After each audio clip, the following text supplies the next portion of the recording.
بدقسمتی کی بات یہ ہے کہ ہر آدمی کو یہ پتا نہیں ہے کہ میرے ذمے کیا کام. بھائی گھر میں سب کو پتا ہوتا ہے نا, شوہر کو پتا ہوتا ہے کہ میں نے صبح اٹھ کر ڈیوٹی پر جانا ہے یا دکان کھولنی ہے یا گودام میں جانا ہے. بیوی کو پتا ہوتا ہے کہ میں نے صبح اٹھ کر ناشتہ تیار کرنا ہے اور بچوں کو اور شوہر کو ناشتہ دینا ہے. اچھا, بچوں کو پتا ہوتا ہے کہ میں نے صبح اٹھ کر اسکول جانا ہے یا مدرسے جانا ہے, اور ڈرائیور کو پتا ہوتا ہے کہ میں نے صبح ان بچوں کو اسکول چھوڑنا ہے. ایسا ہے یا نہیں؟ دنیاوی اعتبار سے ہر آدمی کو اپنے مقصد کا, اپنے کام کا, اپنے کرائیٹیریا کا اور جے ڈی کا پتا ہے, لیکن آخرت کے اعتبار سے ہمیں کسی چیز کا پتا نہیں. اگر ہم سب کو یہ پتا ہوتا کہ ہم نے روزانہ تہجد کے لیے اٹھنا ہے اور پھر ہم نے فجر جماعت سے پڑھنی ہے اور فجر کے بعد ہم نے تسبیحات فاطمی پڑھنی ہے اور پھر ہم نے سورہ یاسین پڑھنی ہے اور پھر ہم نے اشراق پڑھنا ہے اور اس کے بعد کام پر جانا ہے, لیکن کام میں جب پیک کا ٹائم ہو اور بڑے بڑے کلائنٹ اور کسٹمر بیٹھے ہو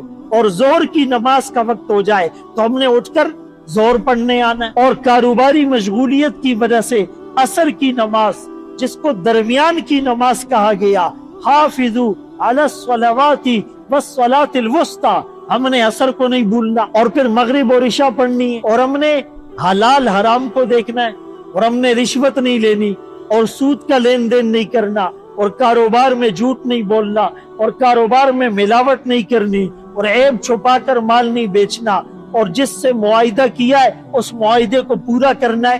روزانہ اپنے ان حقوق کو ہم یاد نہیں کرتے.